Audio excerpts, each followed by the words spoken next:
1절로 4절입니다. 이스라엘은 자신이 살던 곳을 떠나 이집트로 향합니다.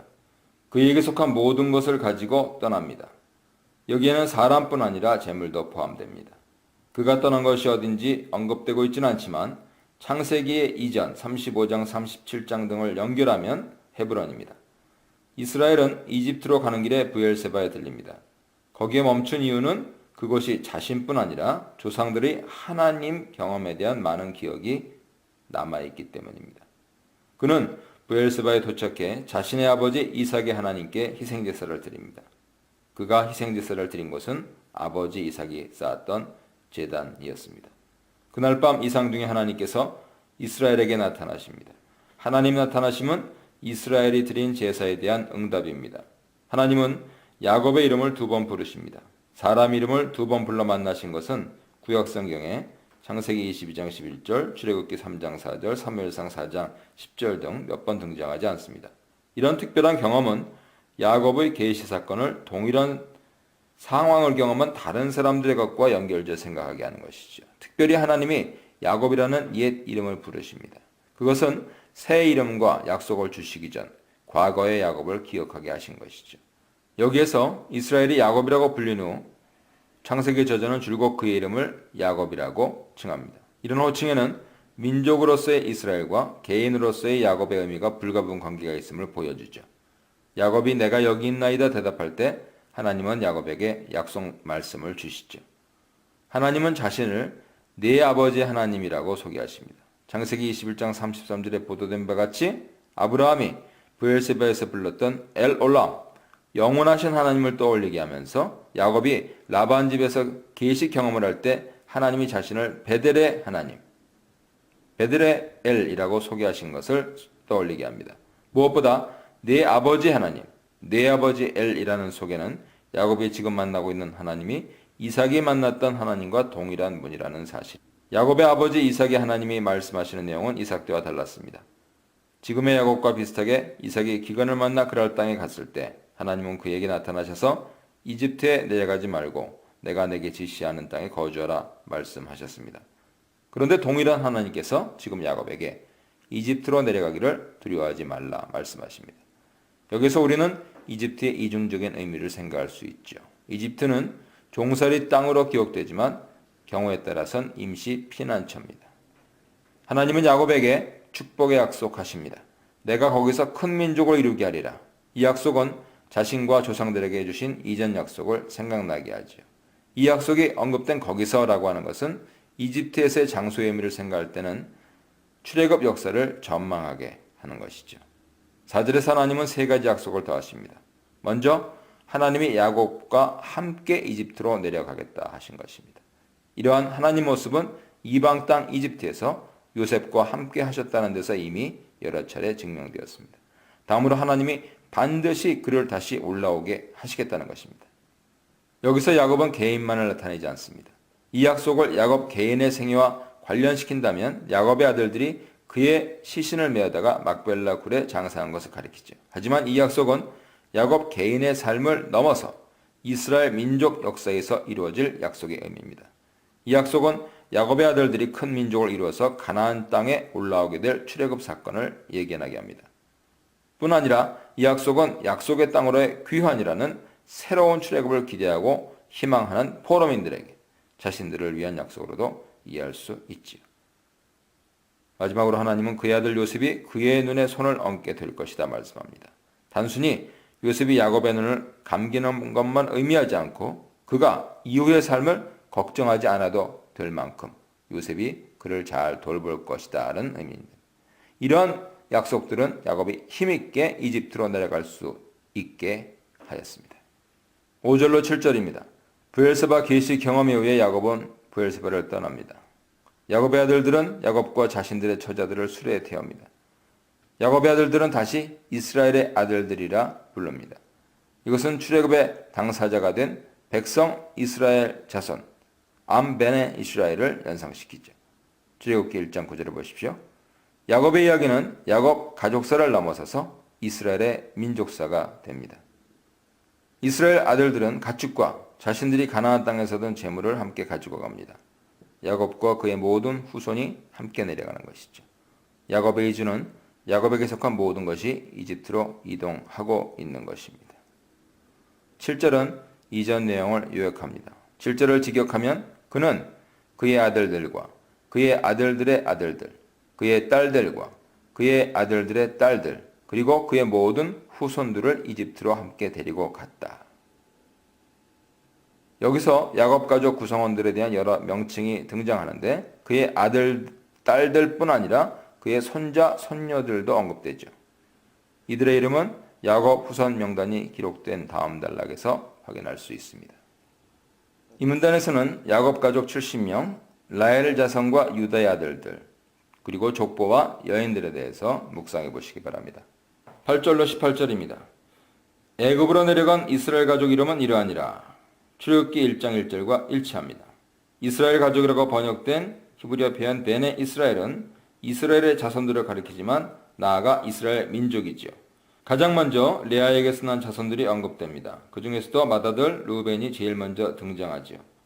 그가 가장 먼저 언급됨으로써 그가 장자임을 분명히 하고 있습니다. 49장에서 부정적인 평가를 받지만 역시 르우벤이 가장 먼저 언급됩니다. 르우벤의 아들 4명 한옥, 발루, 헤스론, 갈메에 이어서 시몬의 아들 6명 여무엘, 야민, 오핫, 야긴, 스알, 사울이 소개됩니다. 사울은 가나안 여인의 아들이라고 밝힘으로써 남성의 이름들로 가득한 가족 명부에 여성이 언급되죠. 이 여인의 등장은 흥미롭습니다. 히브리 여인이 아니라 가나안 여인이죠. 창세기 38장에 유다와 다말 이야기 상황과 유사합니다. 셋째로 레위 아들들 3명 게르손, 그핫, 무라리가 소개됩니다. 여기에서는 출애굽기 6장이나 역대기 9장에서와는 달리 레위 자손에 대한 특별한 관심을 보여주지는 않습니다. 넷째 아들인 유다의 5아들 엘, 오난, 셀라, 베레스, 세라가 소개됩니다. 유다 아들들에 대해 2가지 설명이 덧붙여져 있죠. 첫째, 엘과 오난이 가나안 땅에서 죽었다. 둘째, 베레스의 2아들 헤스론과 하물이 언급됩니다. 이 가운데 베레스의 아들들에 대한 언급은 야곱, 유다, 베레스, 헤스론으로 이어지는 다윗 족보를 떠올리게 하죠. 룻기 4장 18절이야, 역대상 2장 4절이야, 마태복음 1장 2절이야, 누가복음 3장 33절 이하를 보세요. 유다가 다윗과 예수님의 조상이 되지요. 이로써 요셉 이야기에서 유다가 요셉 이외에 또 다른 주인공으로 주목받고 있습니다. 5째 아들은 이사갈의 아들 4명 돌라, 보아, 욥, 시므론. 6째 아들 스불론의 아들 3명 세렛, 엘론, 얄레엘이 언급됩니다. 이사갈의 아들들은 사사기 10장 1절에 사사 돌라에 대한 서술과 많은 점에서 관련이 있습니다. 15절은 레아의 아들들에 대한 종합이고 레아가 딸 디나를 앞에 33명을 낳았다 말합니다. 이때 디나는 33명 인원수에 포함되지 않아야 맞습니다. 하지만 26절에 나타난 이집트로 이주한 자의 숫자 66명에는 포함되어야 합니다. 실바의 아들들은 갓, 아셀입니다. 갓의 아들 7명 시비온, 학기, 순이, 에스본, 에리, 아로디, 아렐리가 소개됩니다.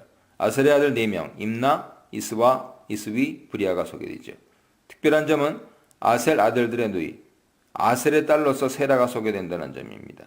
유다의 경우와 같이 브리아의 아들 2사람 헤벨, 말기엘이 소개된다는 점이죠. 그 중에서도 세라에 대한 언급은 주목할 만합니다. 아셀의 딸 세라는 민수기 26장 46절, 역대상 7장 30절에서도 언급되죠. 그가 여성이라는 점에서 특별하지만 실바의 아들들에 대한 중간 집계나 이집트로 이주한 사람의 숫자 66명 그리고 야곱의 가족에 대한 최종 숫자 70명에 모두 계산되어 있다는 점이 특별합니다. 야곱의 가족 명부에서 이러한 여인들의 등장은 가족사가 남자들만의 이야기가 될 수 없음을 분명히 보여주죠.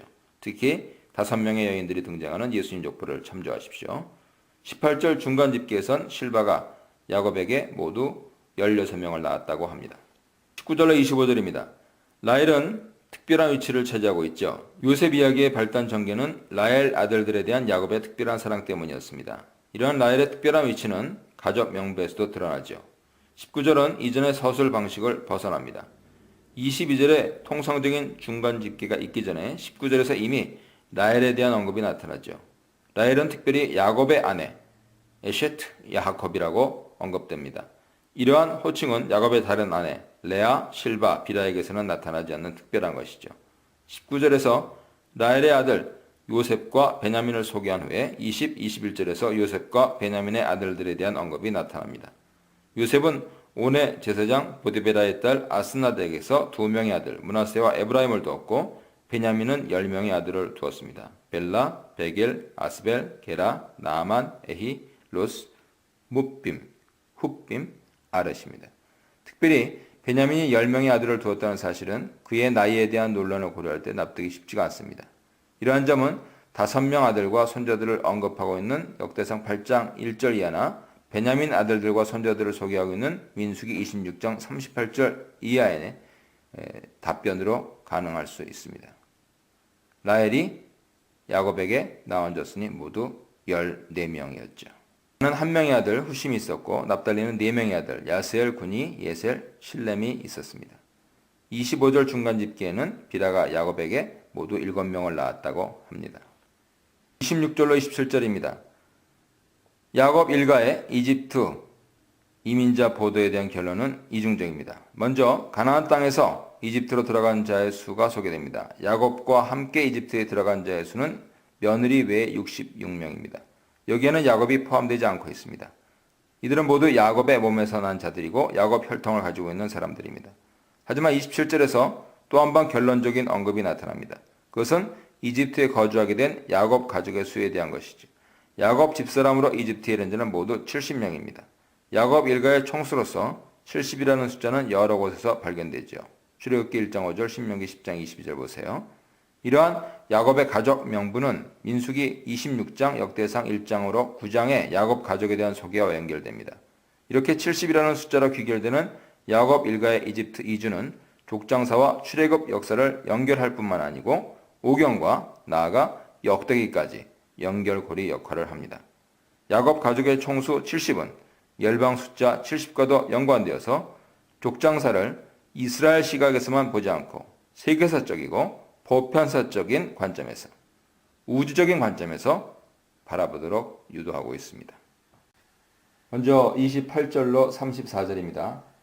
야곱은 유다를 요셉에게 앞서 보내서 자신들이 가야 할 길을 안내하게 합니다.